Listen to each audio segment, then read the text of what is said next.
नमस्कार मित्रांनो, स्वागत आहे तुमचं माझ्या व्हिडिओमध्ये। मी पहिलंच क्लिअर करते सुरुवातीलाच, मी कोणत्याही सरकारच्या किंवा कोणत्याही पक्षाच्या विरोधात नाही आहे। जसं काही शिवसेना असो, काँग्रेस असो किंवा मोदी सरकार असो, कोणताही पक्ष असो दे, मी कोणत्या पक्षाच्या विरोधात नाही आहे। मला फक्त एवढंच म्हणायचं आहे की जो शेतकऱ्यांच्या पिकाला भाव आहे ना, तो त्यांना मिळायला पाहिजे। शेतकऱ्यांच्या पिकाला भाव नाहीये, कारण सरकार शेतकऱ्यांच्या पिकाचा भाव ठरवणार कसा सांगा मला। की आता काय झालं आहे की अतिवृष्टी किंवा दुष्काळ भाग किंवा पावसाचं प्रमाण कमी आहे, तरी सुद्धा शेतकरी रात्रंदिवस एक पोटच्या पोराला जपल्यासारखा जपून सनी आपलं पीक वाढवतोय, आपल्या शेतीमध्ये उत्पादन काढतोय, कांदा लागवड करतोय। आणि कांद्याचा भाव ठरवणार कोण? सरकार। कांद्याचा भाव ठरवणार कोण? आता कांद्याला भाव आहे म्हणून अनेक शेतकऱ्यांनी कांदा लागवड केली आहे आणि पीक ही व्यवस्थित आहे। जरी पाऊस पडत असला तरीही कुठे नुकसान तेवढी आणखीन झालेली नाहीये, तरी सुद्धा या सरकारने आता निर्यातीवर म्हणजेच कांदा हा दुसऱ्या देशामध्ये निर्यात करण्यावर बंदी केली आहे। तर तुम्ही समजू शकता की शेतकऱ्यांच्या तोंडचा घास मोदी सरकार काढून घेतोय का? मला एक म्हणायचं आहे की कुंभार जेव्हा मटकं बनवतो तेव्हा त्याची किंमत तो कुंभार ठरवतो। ती कितीही असू दे, त्याचं उत्पन्न ठरवून किंवा त्याचं त्या कच्च्या मालाला झालेलं त्याचं पैसे जेवढे गेले आहेत तर ते ठरवून त्याची किंमत तो कुंभार ठरवतो। तसं शेतकऱ्याला त्याची मालाची किंमत ठरवण्याचा अधिकार का नाही आहे? सरकार का अधिकार घेतो आणि तोंडचा आलेला घास हा शेतकऱ्याचा काढून घेतो? ती जाऊ दे। शेतकरी हा जोड व्यवसाय म्हणून सनी दूध व्यवसाय करतो, जनावरे वगैरे पाळतो तो आणि दूध व्यवसाय करतो आणि ते दूध ह्याच्यामध्ये घालतो, तो डेलीवर घालतो।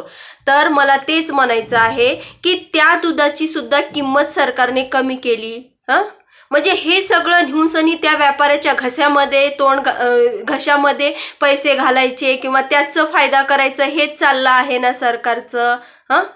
शेतकऱ्यांचं नुकसान होतोय, शेतकरी आत्महत्या करतोय, शेतकरी अतिवृष्टी किंवा पाऊस कमी असल्यामुळे त्याचे होणारं नुकसान तो किती देणार आहे?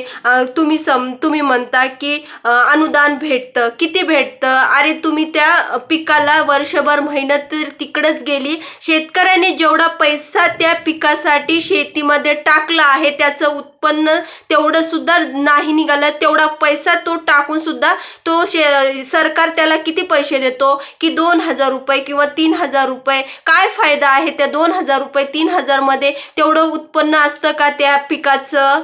नसतं, कारण तेवढा खर्चच त्याच्या दुपटीनं किंवा तिपटीनं किंवा 5 पटीनं खर्च झालेला असतो शेतकऱ्याबद्दल। शेतकरी पदरचे पैसे कुठून घालणार दर वेळेला? मग हे सरकारला समजायला पाहिजे ना, कारण आपला भारत देश कृषी प्रधान देश आहे। तुम्ही व्यापाऱ्याला किंवा फॅक्टरीला किंवा कारखाने उद्योगाला वगैरे हे करतो, सपोर्ट करता, तर तुम्ही हे विचार करायला पाहिजे की हे कारखाने आहेत ते कच्च्या मालावर चालतात। तर कच्चा माल कुठून येतो? तो शेतीमधून येतो। तर शेतीमधून येणाऱ्या मालाचं तुम्ही तो योग्य भाव दिला पाहिजे ना, कारण शेतकऱ्यांना तो भाव भेटत नाही योग्य। म्हणून तर ह्या गोष्टी असं होत आहेत की शेतकरी हा सरकारवर अत्यंत नाराज आहे। आणि मला असं वाटतं की कोणताही सरकार येऊ दे, कोणताही पक्ष येऊ दे, मला वाटतं की शेतकऱ्यांना अगोदर सपोर्ट करायला पाहिजे। शेतकऱ्यांना आणि शेतीला जर तुम्ही प्राधान्य दिलं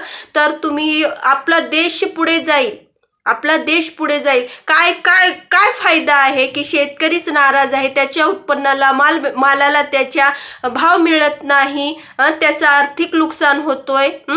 मग तो शेतकरी किती कमजोर बनत चालला आहे याच्याकडे लक्ष दिले पाहिजे। शेतकऱ्यांचे पोरं सहज म्हणतात आम्हाला शेती करायचं नाही, कारण ह्याच्यामध्ये काहीच फायदा नाही आहे, आमच्या मालाला काही भाव नाही। आमच्या मालाला भाव नाही, काही नाही, मग आम्ही शेती का करायची? शेतकऱ्याला कोणी पोरगी देत नाही, मग आम्ही शेती का करायची? शेतकऱ्याला पोरगी देत नाही, नोकरीवाल्याला पोरगी देतात.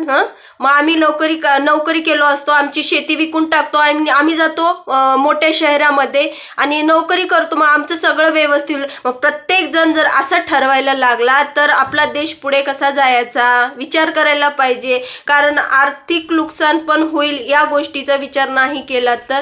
आणि काय म्हणतात, शेतकऱ्याचं तर नुकसान होतच आहे, त्याला कोणी विचारतच नाहीये. पण हा विचार सगळ्यांनी करायला पाहिजे. जो कोणी आता पक्ष येईल निवड, कारण आता निवडणुका आल्यात, 7 महिन्यामध्ये निवडणुका होतात आता, तर निवडणुका जवळ आल्या आहेत ना. मग आता हा विचार जर तुम्ही लोक केला तर तुमचा आणि शेतकऱ्यांचा सगळ्यांचा फायदा होणार आहे. तर मला एकच म्हणायचं आहे की कांद्याला भाव आहे म्हणून शेतकऱ्यांनी चांगली लागवड केली त्याची, आणि अचानकच तुम्ही त्याचा भाव कमी केल्यानंतर शेतकरी काय करणार पुढे? तर असं न करता तुम्ही सर्वसामान्य माणसाचा विचार करताय, पण सर्वसामान्य माणसालाही तुम्ही त्या किमतीमध्ये किंवा कमी किमतीमध्येच ते उत्पन्न किंवा ते जे ग्राहकापस्तर जे माल पोचला जातोय ते माल भेटत आहे का? तर नाही भेटत आहे. हा विचार करायला पाहिजे. कारण सगळंच फायदा जो करून घेतो आहे तो फक्त व्यापारी फायदा करून घेत आहे. व्यापाऱ्याच्या घशामध्ये सगळा पैसा जात आहे, शेतकऱ्यांना काहीच फायदा नाही होत आहे. शेतकरी त्याच्या मालाला पैसे, त्याला घरी वापस न्यायला पैसे राहत नाहीत म्हणून त्याचा माल तो रोडवर टमाटे फेकले गेले काही दिवसाच्या पूर्वी, झेंडूचे फुलं फेकले गेले. तर अशी गत आहे की शेतकऱ्याला वैतागून तो रडकुंडीला येऊन ना त्याचा माल वर्षभर मेहनत केलेली त्याचा माल तो रोडवर फेकून देताना त्याच्या व्यथा काय असतील, त्याच्या भावना काय असतील? तर विचार करा तुम्ही. जो शेतकऱ्यांचा मालाचा भाव ठरवतो ना, कोणीही असू दे, तो व्यापारी असू दे, कोणता दलाल असू दे किंवा सरकार असू दे, कोणताही पक्षाचा नेता असू दे, कोणीही असू दे, मला असं म्हणायचं आहे कोणत्याही पक्षाचा नेता असू दे, तो 6 महिने शेतकरी जेवढं राबतोय शेतीमध्ये, जेवढं शेतकरी त्या शेतीमध्ये राबतोय ना, तुम्ही तेवढं शेतीमध्ये जाऊन त्या शेतकऱ्याच्या बरोबरीनं राबा.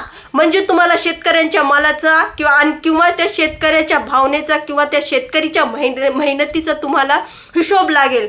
कारण शेतकरी आहे तर आपण सगळे आहोत, आणि शेतकऱ्याच्याच मालाला तुम्ही भाव देत नाही आणि त्यांच्या मालाचा भाव तुम्ही ठरवताय. तर तुम्ही विचार करायला पाहिजे की त्या शेतकरीची हाल काय होत आहे. अरे उगाच मरत नाही, त्याचे छोटे लेकरं असतात घरामध्ये, छोटे लेकरं असतात, त्याचे उगाच मरत नाही. कुणाला पण मरू नाही वाटत, कुणालाही आत्महत्या करत नाही, कारण तो जगत असताना त्याच्या शेतकऱ्याच्या मालाला भाव मिळत नाही. लोन असतं,